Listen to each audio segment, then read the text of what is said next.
Hello guys. Katatapos ko lang maglaba. Nagpapahinga ako ngayon dito sa bahay, sa kwarto. Naisip ko lang na why not mag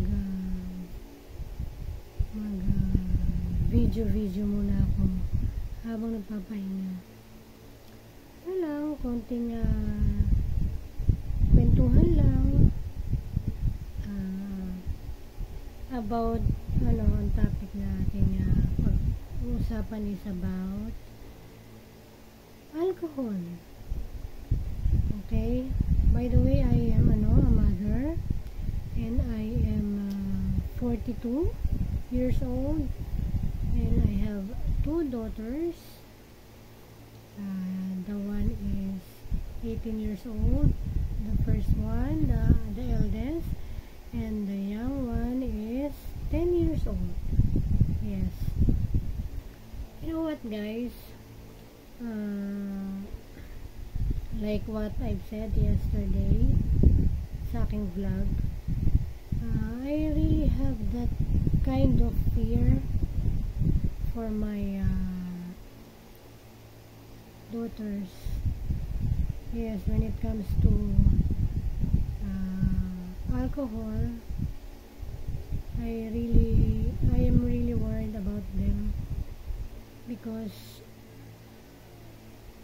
as I mentioned, I've been there in that kind of situation, the drinking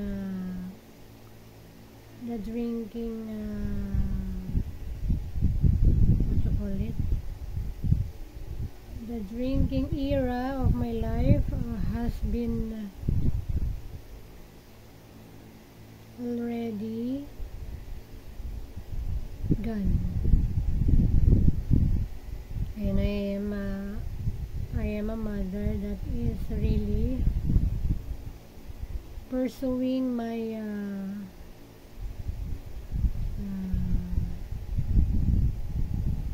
all of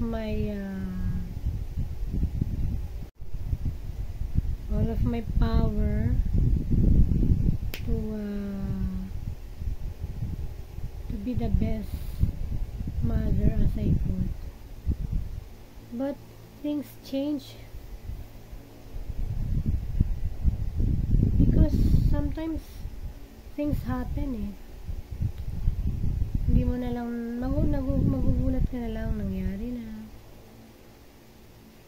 May mga bagay talaga na akala mo para sa'yo, pala hindi. Yun, parang medyo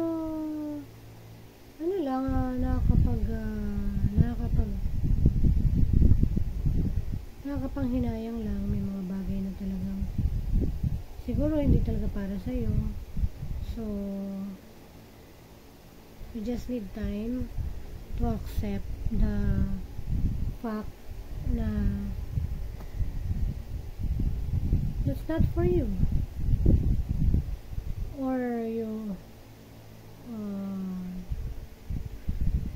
or maybe baka kailangan mo lang talaga ng panahon para makapag-reflect about your life, kung ano na ba ang status ng life mo, kung ano pa ba yung pwede mong magawa para sa family, o kaya naman baka kailangan mo lang magpahinga,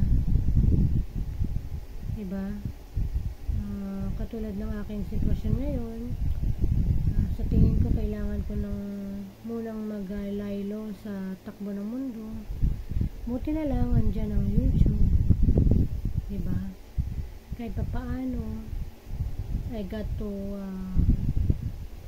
make my own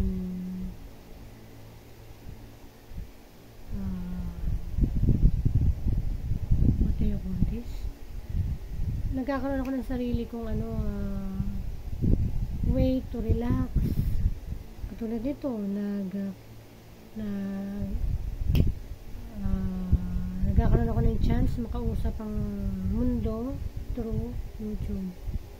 Diba, na i-share ko yung aking experience, different kind of people, diba, na baka meron ding same situation na pinagdadaanan, diba, at least kahit papaano may maiisip nung katulad ng pinagdadaanan ko na yun, na hindi siya nag-isa, hindi siya alone. Kumbaga, there is someone also in this world na dumadaan sa situation na katulad niya. So in that way, kahit pa na nakaka-uplift tayo ng someone na life is just like that, diba? Life really humbles us. Sometimes it's hard to understand, but you need to let things go for your own peace, for your own sanity, for your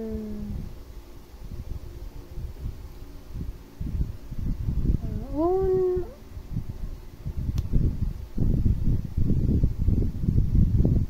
life.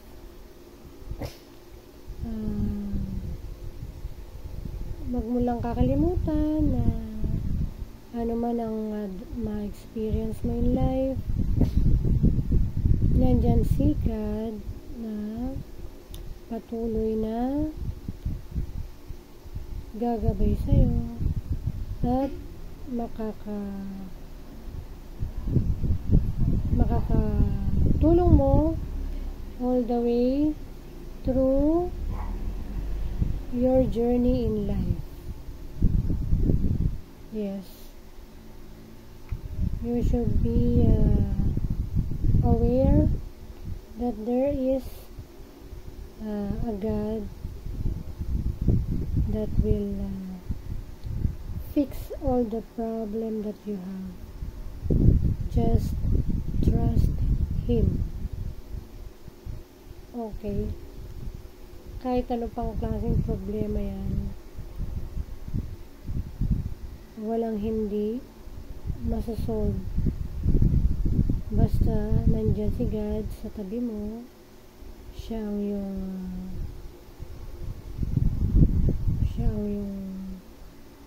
lalapitan, siya ang yung kakapitan,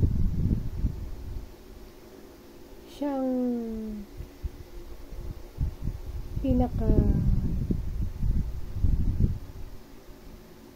kaisa-isang malalapitan mo in times of tough times, lalo na sa tough times ng buhay mo. Kapag sa tingin mo hindi mo na kaya, hiya mo lang si God, siya bahala dyan. Walang ano yun, walang talo yun. Kapag si God ang kakampi mo, panalo ka na. Yun na nga, balik tayo dun sa ating yun na nga yung kinatatakutan kong alak. I hope na hindi talaga ma-experience ang aking mga anak. Lalo ngayon meron akong panganay na college na, at lagi ko naman siyang pinapaalalahanan about sa ganung bagay. I hope na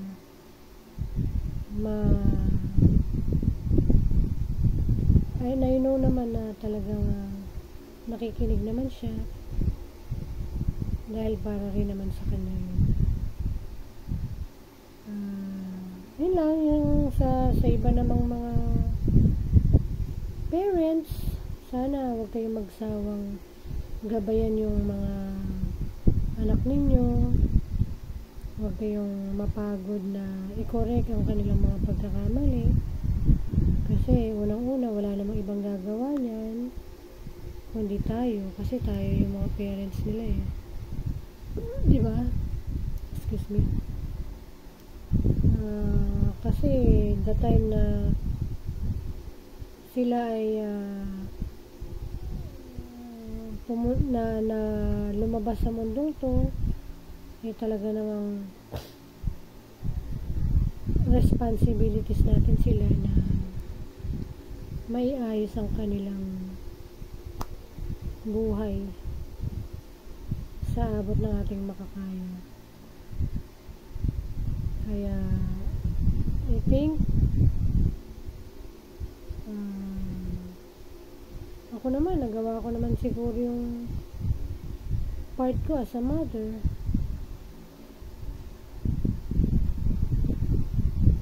Kung yun man eh para sa iba eh hindi sapat, I think for me I did a great job para sa aking family. Pero meron kasing mga bagay na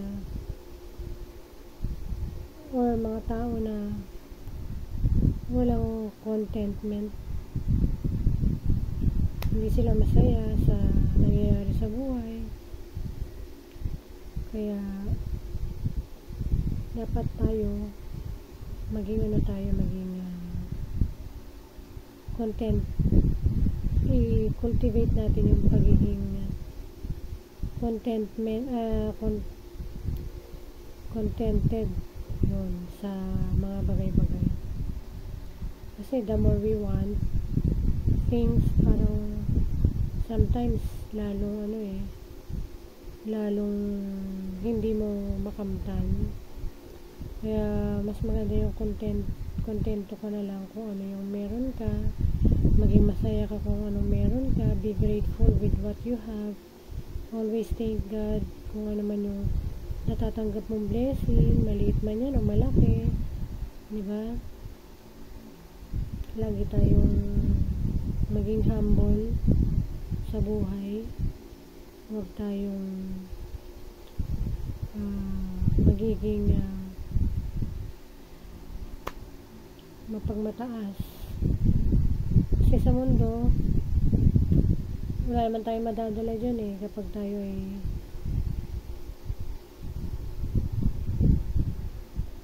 namayapa na. Wala tayong madadala dyan, kaya lahat ng yan ay material things lang na hindi mo kailangang iyabang o ipagmalaki kasi wala kang madadala dyan kahit isa. Kaya habang nasa mundo ka, kailangan always put your feet on the ground ba? Parang gano'n. Parang gano'n yata. Basta lagi kang humble lang. Kasi minsan pagka masyado kang feeling mo ikaw ang magaling sa lahat, hindi yan maganda yun eh. Respeto sa bawat isa, napakahalaga. Kapag wala kang respeto sa kapwa mo, doon nagkakaroon ng problema, doon nagkakaroon ng conflict. Kaya we should respect each other sa ating mga rights in life. Huwag natin isipin na tayo lang ang may rights, isipin natin meron ding rights ang iba. Pantay-pantay lang tayo. Huwag natin ilagay sa isip natin na tayo lang ang may rights, yung iba walang rights. You should respect each and every one. Yun lang guys, parang konting lang tayo, konting reflection lang in life. Sometimes we really need to reflect talaga sa buhay. Para nakikita na natin kung nasa na ba tayo, kung okay pa ba tayo, or baka meron pa tayong magagawa, diba? Basta always trust the process, trust yourself, trust, of course, the Almighty God. Siguradong wala kang regret kapag ka ang nasa likod ng mga desisyon mo ay ang Diyos. Okay, guys? So, siguro magnanap muna ako. Thank you for your time. I hope I inspire someone who is feeling blue for today.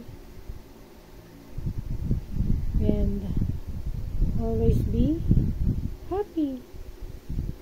Okay? Thank you for watching. See you on the next one. Bye.